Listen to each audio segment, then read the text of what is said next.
Negeri 6 terdepan. Semakna No. No. Ayo mulai. Kalau pikir apa? Ujungnya ujung. Yes. Itu bola. Sampai apa kan? Tambah tajam.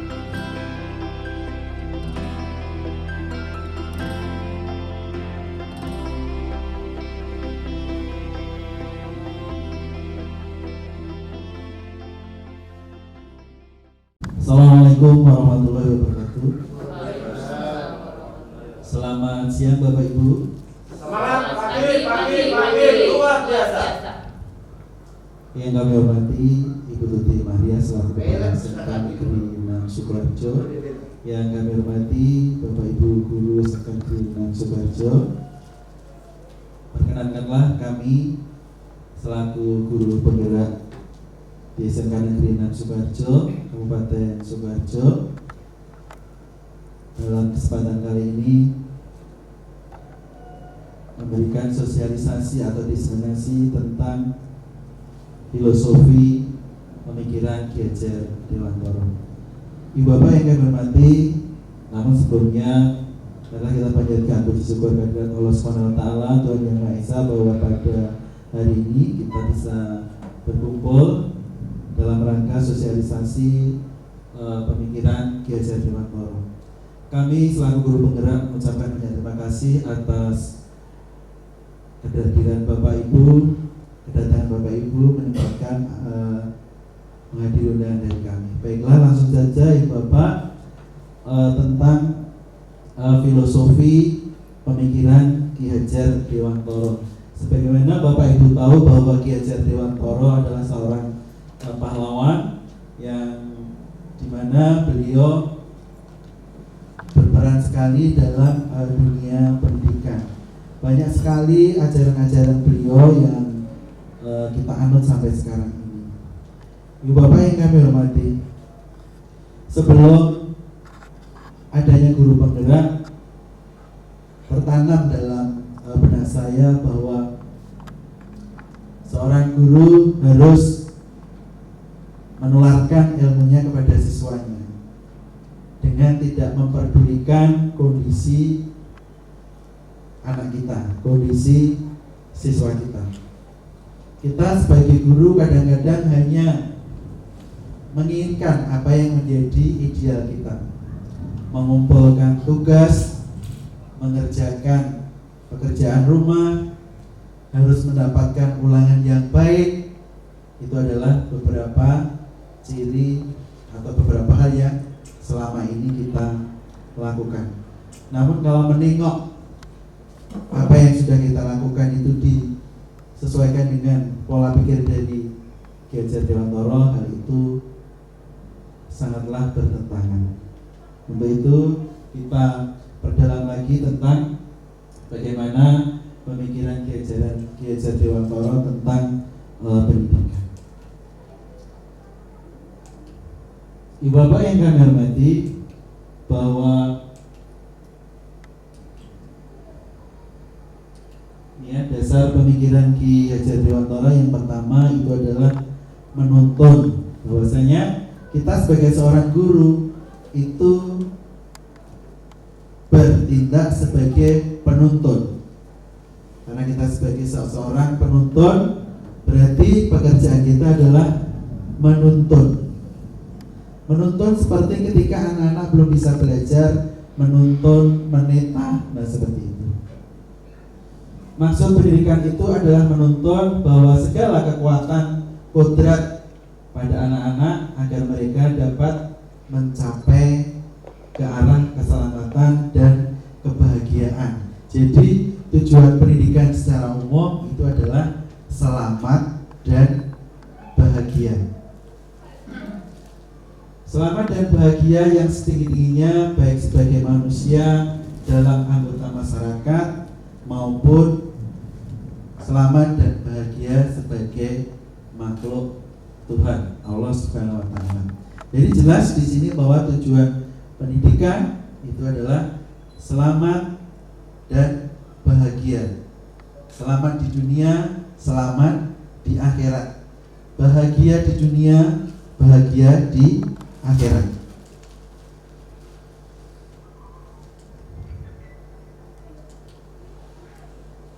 Selanjutnya dasar pendidikan Ki Hajar Dewantara adalah tadi menuntun seorang, diibaratkan sebagai seorang petani, bahwa pada hakikatnya itu seorang pendidik itu menanam. Misalkan kita menanam jagung, itu hanya dapat menuntun tumbuhnya. Ia dapat memperbaiki kondisi tanah, kemudian memelihara benih jagung yang sudah disemai, kemudian memberi pupuk, memberi air, merawatnya dari serangan hama, serangan hewan-hewan yang senantiasa mengganggu pertumbuhan. Itu diibaratkan bahwa kita sebagai guru itu adalah menuntun. Bagaimana kita mulai menyemaikan benih-benih pemikiran, benih-benih ilmu pengetahuan kepada anak didik kita. Kemudian bagaimana kita merawat agar pengetahuan yang kita tanamkan itu senantiasa bisa tumbuh dan berkembang di dalam diri anak. Bapak yang kami hormati, seperti yang kami sampaikan tadi, ibarat kita menanam jagung, bagaimana pertama kita menyiapkan lahan. Berarti kita menyiapkan anak didik kita, menyiapkan kondisi anak. Apakah kondisi anak itu mampu untuk kita beri ilmu, untuk kita beri pengetahuan? Berarti kita harus memahami tentang kondisi dasar anak, karena bahwa semua anak itu tidak mempunyai kondisi yang sama atau kemampuan awal yang sama, ilmu yang sama. Menyiapkan lahan berarti menyiapkan anak didik, baru kita menyemaikan jagung, artinya menyemaikan atau menanamkan pengetahuan yang kita transfer. Kemudian setelah benih itu tumbuh, kemudian kita akan merawatnya. Pun demikian ketika anak-anak kita berikan ilmu pengetahuan, maka kita jaga agar pengetahuan itu tetap tertanam dalam diri anak-anak kita.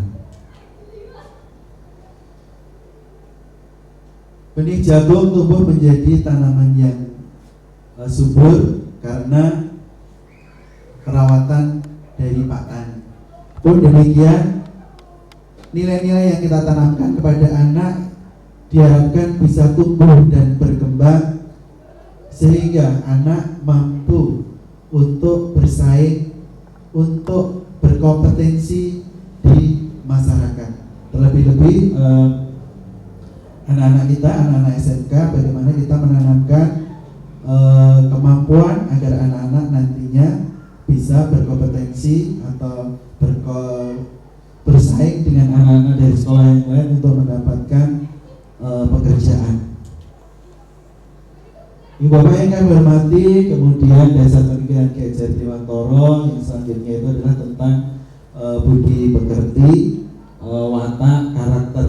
Adalah bersatunya perpaduan yang harmonis antara pikiran, perasaan, kemudian kehendak dan kemauan sehingga menimbulkan tenaga atau semangat. Yang perlu kita pahami pada kesempatan kali ini adalah dikaitkan dengan soft skill, Bapak Ibu. Jadi diharapkan nilai-nilai yang kita tanamkan itu bukan hanya berupa nilai-nilai pengetahuan yang sifatnya bisa dilihat, ya.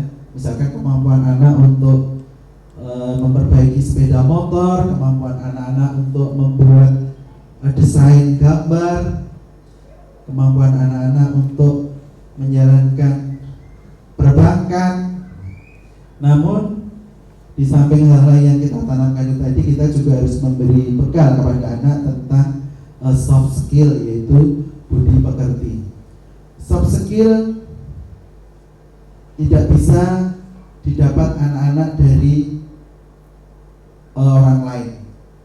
Maksudnya dari teman-teman mereka, kita selaku pendidik harus menanamkan nilai-nilai, harus mengajarkan nilai-nilai soft skill, harus memberi contoh tentang nilai-nilai soft skill yang harus mereka kuasai, sehingga apabila nanti anak-anak kita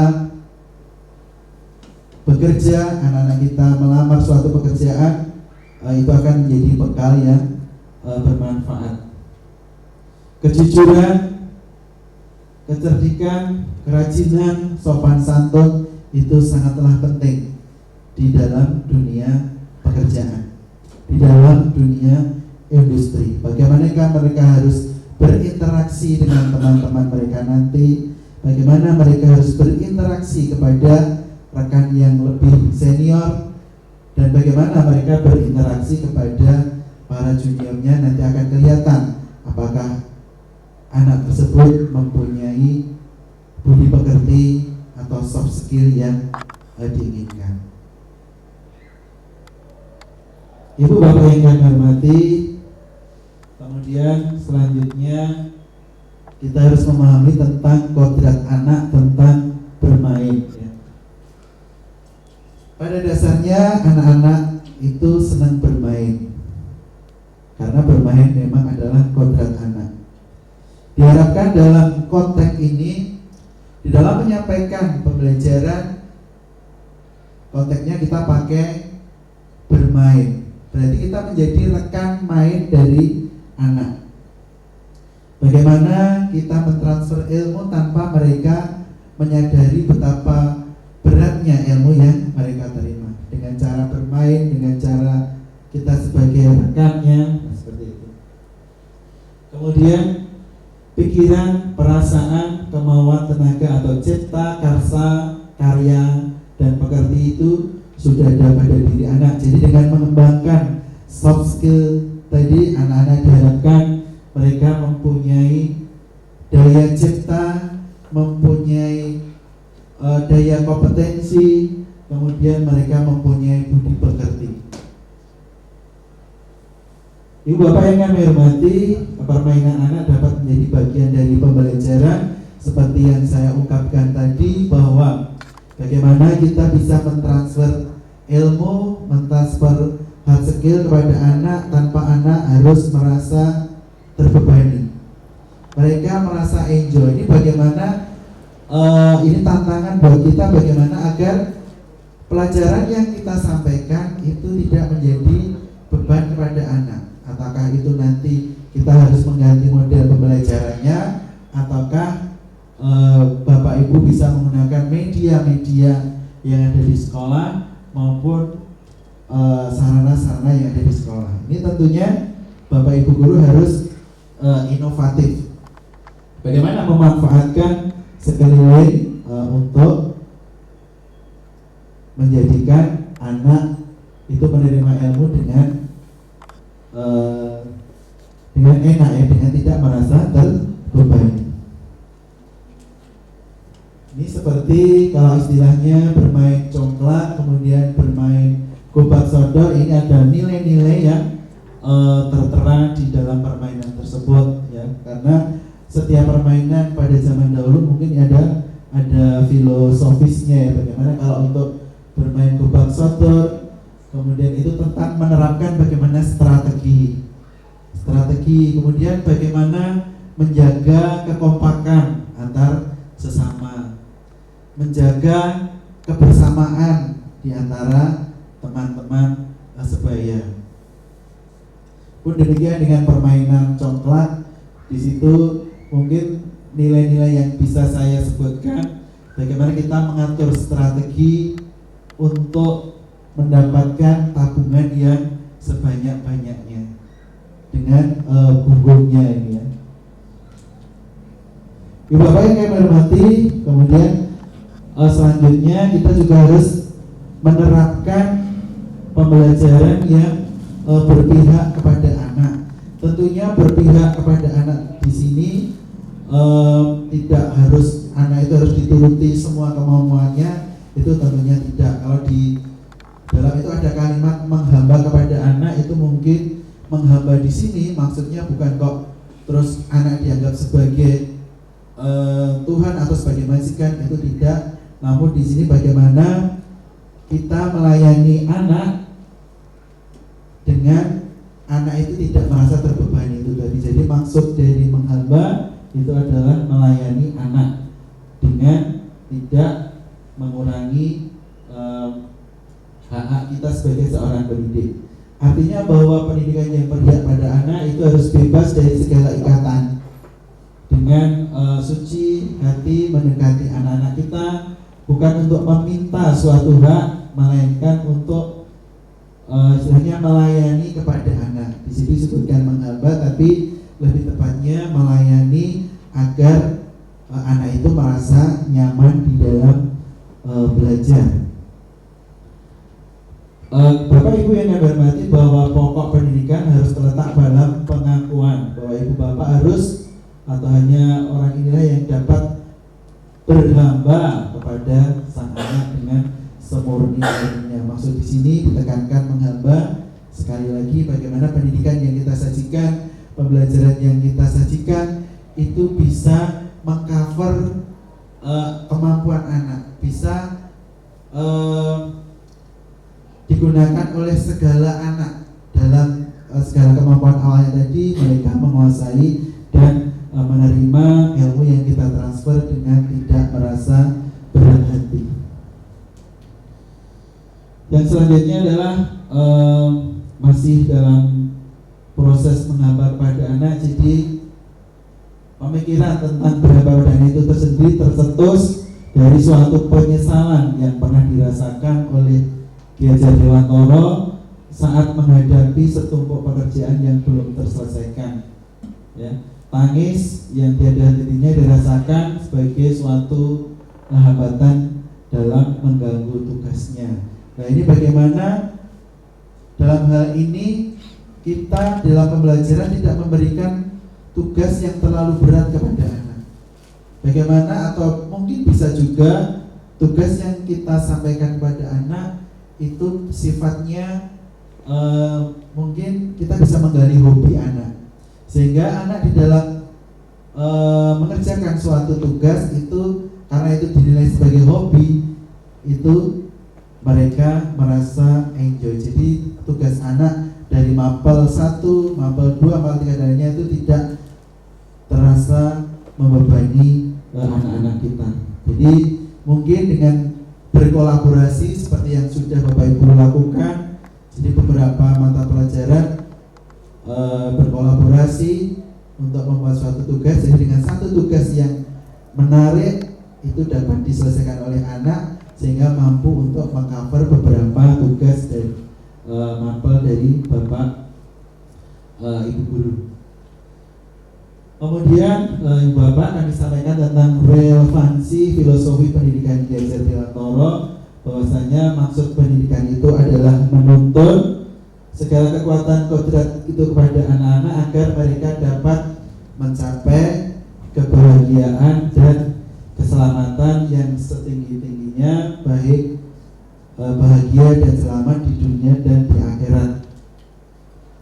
Menuntut di sini artinya kita bisa berkolaborasi, berpikir kritis, reflektif, komunikatif, kreatif, dan inovatif. Ya.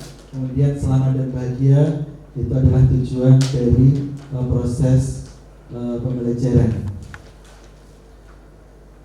Guru berkolaborasi itu artinya guru menciptakan kedalaman baik itu spiritual, intelektual, dan sosial untuk mencapai keselamatan.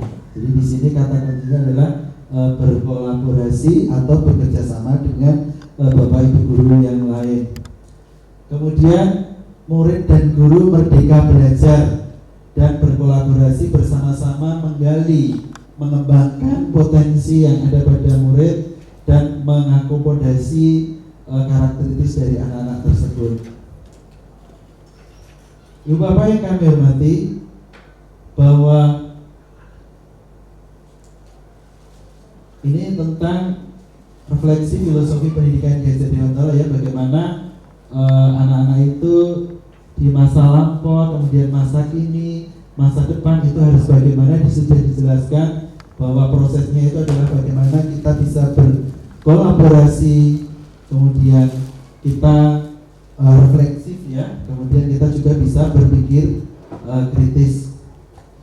Ibu Bapak yang kami hormati, mungkin demikian apa yang bisa kami sampaikan tentang filosofi pemikiran pendidikan menurut Ki Hajar Dewantoro. Tentunya banyak sekali kekurangan dalam hal kami menyampaikan, namun mudah-mudahan apa yang bisa kami sampaikan itu bisa bermanfaat khususnya pada diri saya pribadi dan umumnya kepada Bapak Ibu guru semua tersebar ke SMK Negeri 6 Sukoharjo.